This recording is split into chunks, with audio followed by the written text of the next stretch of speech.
Hello, my name is Maddie, and I am going to be presenting on gut microbes for the final project in the lifespan development course. So the first question listed is number one, describe the following terms. The first term is the gut. So the gut includes the intestinal and digestive tract, which begins at the mouth where digestion starts, goes down to the esophagus, into the stomach, the small intestine, the large intestine, down to the rectum. B is discuss gut microbes. So the individual organisms, the bacteria in the gut are considered microbiota, and then the genes that make them up and the organisms and the environment in which they reside are considered the microbiome. These take up 2 to 3 kilograms of the body weight, so there's um, like billions of them in the body. They require sugar as a source of nutrients, and they also um, excrete waste. The body has to expel 1 to 4 liters of gas every day just to keep up with the demands of the microbiota. Um, these microbes function to break down carbohydrates, synthesize essential fatty acids, and they're a source of amino acids and vitamins for the body. C is gut microbes and what we eat. Diet change has a pretty intense effect on the microbes in the body. Um, there are many foods with probiotics in them, such as yogurt, kimchi, miso, cheeses, um, seaweed, many types of fruits and vegetables. Um, and these, and then there are highly processed foods. So the foods I listed help the bacteria to proliferate the good ones, and then there are highly processed foods and fast foods, junk foods, things like that can actually kill certain microbes and cause loss of diversity, um, similar to the loss of diversity with that is seen with obesity, Crohn's, irritable bowel syndrome, etc. D is gut microbe therapy. A, what is it? B, how is it therapeutic? And C, which is one research study related to gut microbes that is found to affect the health. So gut microbe therapy takes place with the purpose of altering or adjusting gut microbes in the body to have some kind of positive effect on body weight, overall health of the body, etc. The study that I'm going to discuss, which was mentioned in the lecture video, is about the fecal microbiota transplant process, which I found to be quite interesting.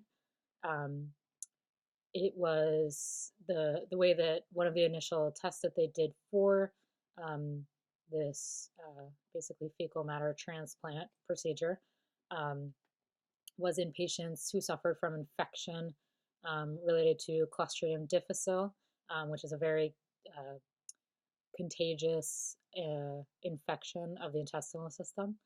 Um, they tested this fecal transplant on 500 patients, and it cured 85% of the patients completely. I think it was 6 weeks that they looked. They studied these patients again, and they found that there was no recurrence of this infection. Um, I work as a registered nurse right now, and this is not a common procedure in the medical field at this time. I'm not sure if it's gone through like the proper channels um, or not that it needs to go through to be able to be used in a um, common way like that. I thought it was interesting. We don't really see that. I have a lot of patients that do have this Clostridium difficile infection that's treated with oral vancomycin, but I've never seen this procedure, so that's interesting. Hope to see that in the future. Um, Implications for this procedure can also just on top of the Clostridium difficile issue, they can also help to treat diabetes. They found that patients who had this procedure, um, after I think it was also 6 weeks, were responding to insulin again, who had previously been diabetic, insulin resistant, etc. So that was very successful. It can also help with obesity, the gut microbes, which I'll discuss later. have a strong effect on the appetite. So customizing it for uh, obesity so that the appetite may be suppressed and help with weight loss. Um, it can also help with eating disorders. It can help to increase appetite. It can help with autoimmune diseases such as irritable bowel syndrome, rheumatoid arthritis, and ulcerative colitis, and then cognitive disorders that are typically associated with aging.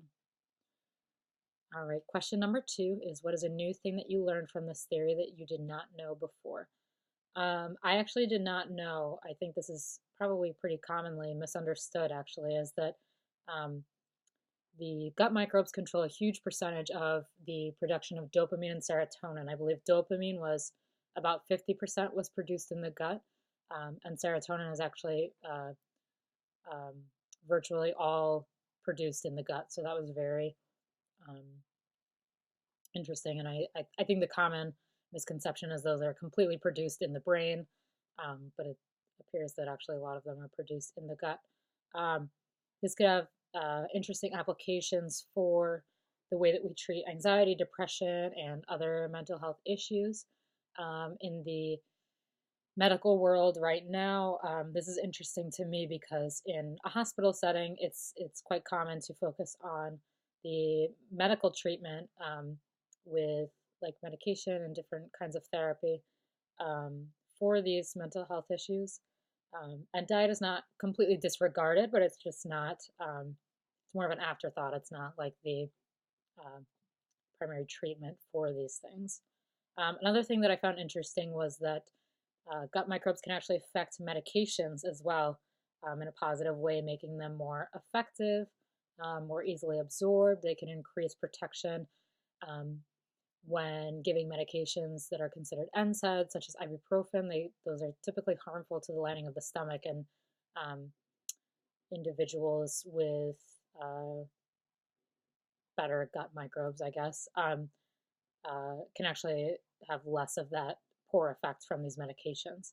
So it's interesting to think about the medical implications of this as well. Medication in the future maybe could be, um, as he mentioned in the video, could possibly be tailored to the individual and fit their needs instead of taking a generic medication that has the same effect, uh, which can cause, sometimes it doesn't work as well for other people than it does for others.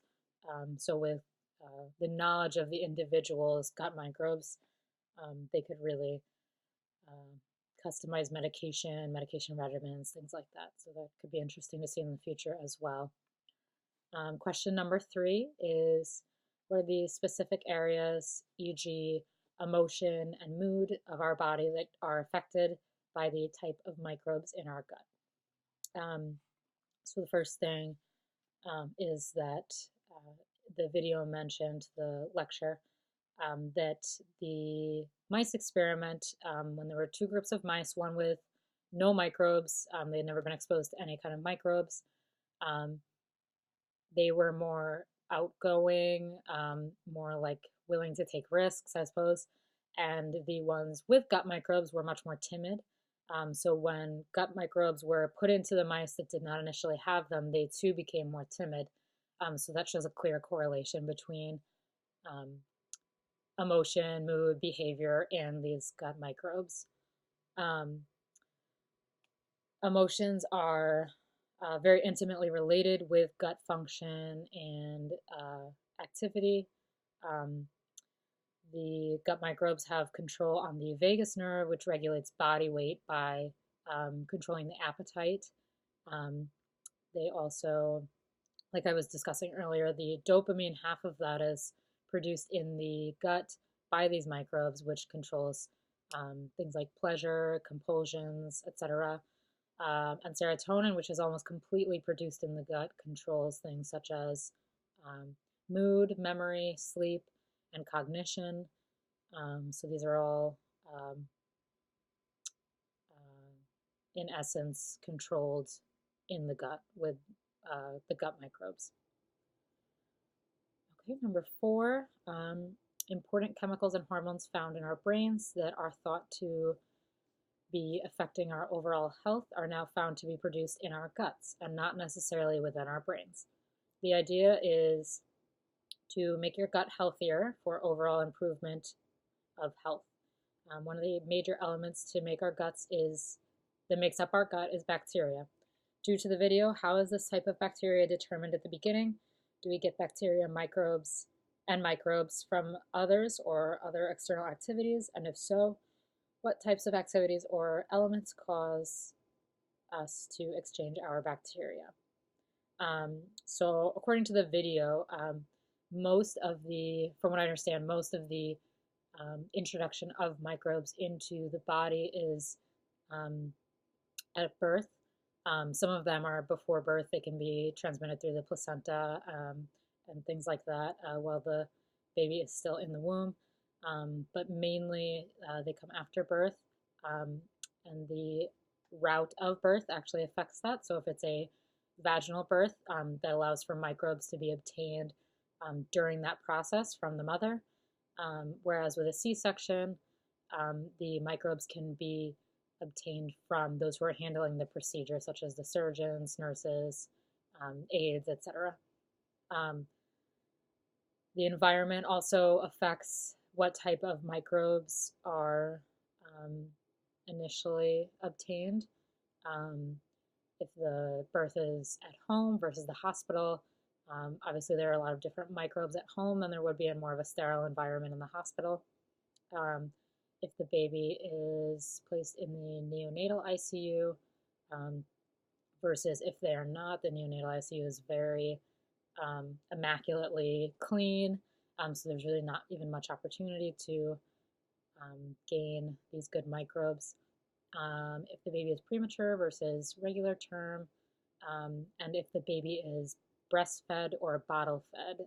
With breastfeeding, many of the microorganisms, the gut microbes that the baby will obtain are from the mother through the breast milk, and they're not necessarily transmitted if the baby is bottle fed instead of breastfed.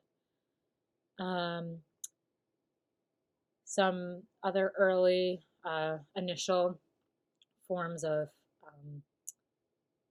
obtaining these microbes can be the location in which the child lives, the city versus the country, a lot of different bacteria going on in those two places. If they spend a lot of time indoors versus spending a lot of time outdoors. And then later in life, microbes can be exchanged through intimacy, food sharing, different kinds of physical contact, etc. Okay, and then question number 5. What types of food are considered effective to increase the good bacteria and good microbes in our guts? List 5 food sources that improve gut microbes. So I think I discussed these above as well, but yogurt, kimchi, miso, cheeses, seaweed, fruits and vegetables. And then question number 6. What is the effect of taking too many antibiotics for too long for our bodies and gut bacteria? What other things that affect reducing gut bacteria that in turn deteriorate overall health? So when a patient is prescribed a course of antibiotics, during that period of time over which the antibiotics are taken, all of the bacteria in the gut is killed, regardless of if it's good or bad. The antibiotic doesn't know how to differentiate, it just kills everything. So that obviously has some negative effects on the individual. And then overuse or misuse of antibiotics, like taking antibiotics when you may have a viral infection, which antibiotics don't treat, or not finishing the course of antibiotics can cause antibiotics to become resistant to certain kinds of dangerous bacteria and cause what's called superbugs, such as MRSA, VRE, CRO, etc. Microbes also affect the pharmacological route of drugs through the body when they are absorbed through the intestinal system. So oral antibiotics um, have more of an interaction with the gut microbes since they're absorbed through that tract as opposed to like intravenous antibiotics. And then question number 7 is, what do you yourself plan to do in order to improve your gut bacteria? List 3 things. So the first thing is just kind of focusing on eating more foods that contain pre and probiotics, things that are going to help the gut bacteria proliferate, um, like fruits and vegetables, uh, miso, that kind of thing. Um, Also, taking probiotic pills. I give these all the time at work to patients when they're on antibiotics, but I've never myself taken them. So I think it would be interesting to try and take those and see if I notice a positive effect. And then also be more aware of environments in which um, individuals are able to attain these good gut microbes, and also um, when I eventually have children one day, making sure that they're also in good environments to obtain these microbes as well. Okay, that's pretty much it. Thank you for watching my presentation.